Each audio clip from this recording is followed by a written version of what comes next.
Okay, hey there guys. So in today's war we're going up against HC Mags, and first off, the team, as you saw, it's a team I've definitely never brought before, but it's a pretty fun team. I got to take a fair few fights with it, so that makes it a fun team for me, right? Just extra fights. So so for HC Mags, just a big shout out to them because they were actually the alliance I was in before GT40, and they're just a ton of friends in that alliance, a ton of people I know, a lot of great guys there, and I've really been wanting them to get up to the top for a while because that was their initial goal, was to get into Masters. It's just taken them a bit longer than they wanted, but absolutely great group of guys. Just, yeah, a ton of... I sent in a chat, like, good luck, and I tagged, like, 7 people, and then there was, like, 10 more were like, hey, wait, what about us? It's like, wait, there's... Yeah, and then in this BG alone, in BG1, a lot of guys I know, like, so this Void, friends Void. So for Void here, right there, I had that weird thing where it didn't quite let me into the fight, but it showed me in there, so I backed out just to make sure nothing weird happened. So this Void, again, I know the Void's owner, and I've got all of my stuff ready to go. So the main key here for this Void is you put on half suicides, you put on the 200% boost and all of that, and you only hit during the incinerate, do not hit during the poison, pretty much you'll die. Got off my aptitude, my power gain, throw your SP2, all your hits, and now you throw off your SP3, and because you have all those armor breaks, right, it's like 7 armor breaks I think he had, and now I'm getting the Fury here from this, or from, right, his special 3 gives the Fury, so if the armor breaks plus the Fury plus your boost and the suicides. The SP3 did, actually I'll be able to tell, that SP3 was 125,000. And right, and the SP2 just puts you right into SP3. It's a super fast fight, it's super safe. It's pretty much the go-to counter for most people. There's like a few other you can use. So now this fight is actually the reverse. Nimrod for Domino, I've done this fight before on different nodes. Right, Nimrod cannot have his ability accuracy reduced against mutants, so insult to injury, ignored. Domino's lucky, ignored. And for this, can't put on a tech power back boost, even though I wouldn't want to really, because if you once you get back to your SP1, she gets indestructible. So the issue here is that I didn't want to get really incinerates on me, so I was just parrying, building up my armors for extra attack rating, and now I'm back against my wall. And I realized if I threw the SP2 there, I might end up getting it in some of the blue. So I throw it a little bit in the incinerate, but that still takes off like 60-70% of her health. But I'm in the incinerate and I'm ticking down a little bit, so I got a little bit scared. I wanted to, I guess, conserve some health. So I played it a little bit slow there, and I'm just going to finish off once it switches back to the poison. But then she goes indestructible, she gets lucky so she could evade. So the fight just went a little bit slower than I wanted to. So then this comes into where there's an issue that will happen kind of more because of that first thing, right?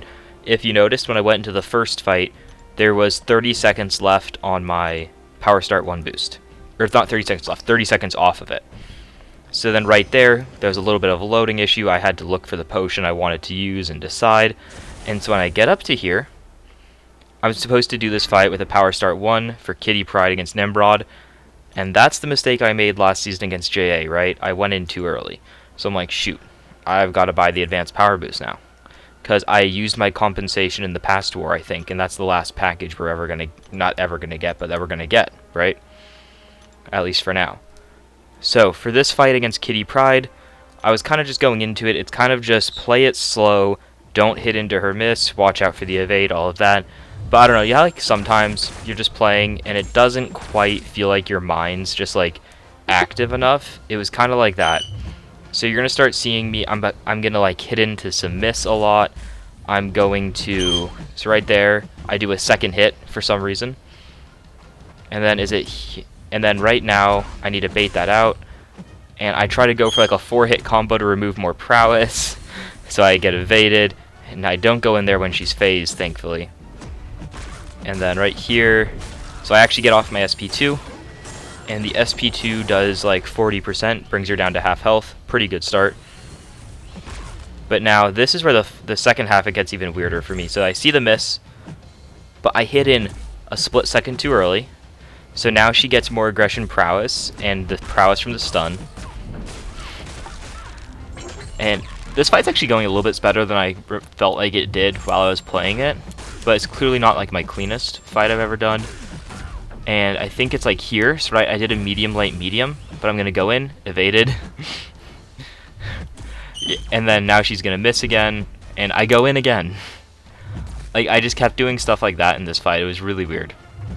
So here I need to bait out like a heavy. She finally throws it, and then I get evaded. But she comes in with like a light, so my light actually connects. So I should have really been able to continue my combo, but I was hesitant because she shouldn't have done that. I should have been getting hit, or she should have been pulling back more. But then I was able to throw the second SP2, and the fight was over, thankfully. And that's it for my section 1. I'm going to move up to the Chavez, but we're supposed to wait for the global to go down for this Chavez. Again, the Chavez, someone I know pretty well. Right, again, this war is just against a bunch of people I know, so it's a really fun war. Chatting through the in the global chat a ton. So for section 2, I have to wait until the global goes down because the Chavez was Mystic, right, the tactic, and we used an Apocalypse for that, I believe. So we needed to wait for that to come down so that he could Dex, and then the R section there is a fair few kind of annoying Mystic defenders, right? You have Sim Supreme, you have Skrull, you have Longshot. So Path 9 is actually mine. I take both sections of Path 9 today. It's a bit weird for us to usually like stick to one path. Usually, like, you know, they're swapping. But I guess it kind of just works out for Path 9 specifically that you can usually kind of stick down it, right? Like using a Kingpin for all of it or something like that. And this team obviously covers all the immunities you need. So I put on my Cosmic Power Boosts, but I was supposed to use, if you noticed, I don't have any Power Start 1s. I was supposed to use a Power Start 1 for the next 2 fights, but I don't have it. This fight has one eye open, so I can't really parry, but typically I like to parry to build up my rock stacks. So I was kind of just taking a lot of block hits so that I would still actually get my rock stacks up. I'm just going to play it very nice and slow. I wanted to also try to be parrying his specials. That's not something I was like told to do, but I know how to parry his specials, so I wanted to, so that way like I would just build more rock stacks and so I could get more damage going from his passive furies. But I was kind of just struggling on hitting the parry on some of them. I don't know why. And then the other big issue is when you can't stun him, is you can't remove his good karma or your bad karma, and the good karma transfers to you, and when you have bad karma on you, or if you're, when there's bad karma on the person that's not Longshot, Longshot siphons some of the power they gain. So when I hit, I am not gaining as much power, and he's gaining extra power, and I can't do anything about that because I can't stun him and do it. Now I guess technically right here when I'm at like 15 rock stacks, I think if I were to parry him and throw a heavy to trigger my protection, I think I would be fine. Right there I finally landed the parry on the special one. And what I decided was I was going to get up to SP3 and heavy and then go for it just in case. I know his SP3 doesn't have a stun, but as like a just in case I parried. So I'm about to throw the SP3, I believe. I just want to bait out his SP2 first, so that way he doesn't throw his SP3, because his SP3 also has a long stun. And I'm still just waiting here. He was playing pretty passively this fight. This fight would have gone a lot quicker if I had had better AI. So now, before I throw my SP3, I just want to get back up to the 15 rock stacks.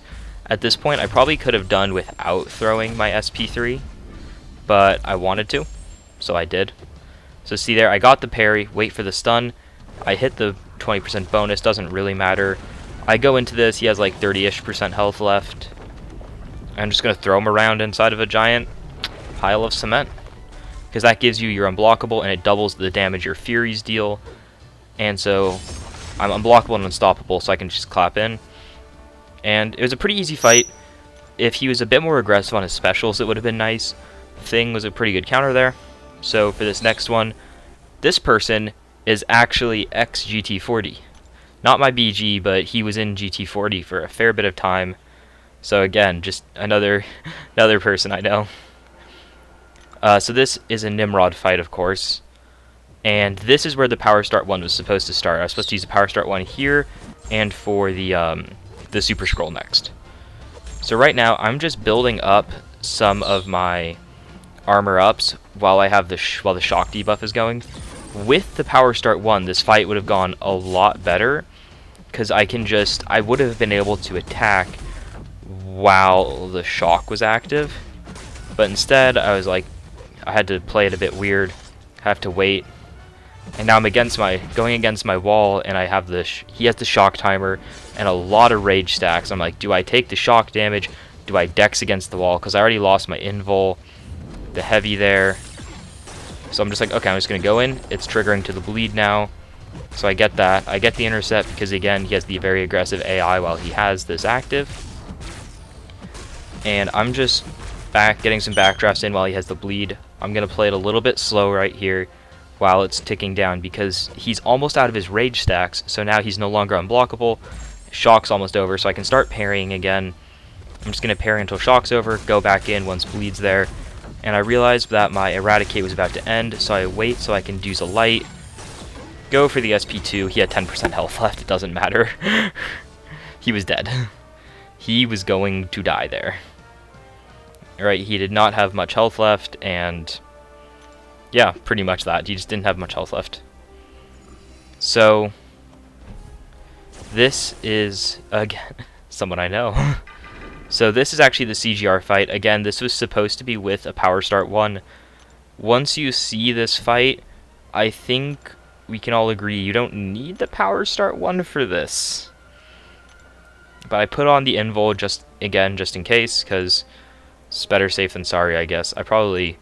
I need to start trying to conserve those 3-minute boosts because I'm pretty low on them and I don't want to have to use 300 units on something like that. So, heavy for the aptitude, light, power gain buff, and medium SP2 power lock. 7 armor breaks. Didn't quite get to my SP3 because I ran out of the 200% boosts. So bait the heavy, throw the SP2. He's done. And CGR is a very good champion. A rank 3 CGR in war, 20-second fight, 20 hits. He is definitely plenty fast. So that kind of wraps up my war, or that does wrap up my war. My BG was, again, I think the first BG to finish. 2-2 when I finished there, 5-2 here. The score ended a little bit higher. I don't remember exactly. I kind of had to do this video in like parts. I was really tired when I was doing part of this, so part of this is kind of after the war, part of this was before the war. But great game to HC Mags. We ended up beating them, but they played very, very well. They kept their deaths fairly low for the most part. Very proud of them as an alliance. I'm so happy that we got to match them. I've wanted to match them for a really long time. So great game to them. I hope you guys enjoyed watching this video. I'll be seeing you guys again soon. Bye.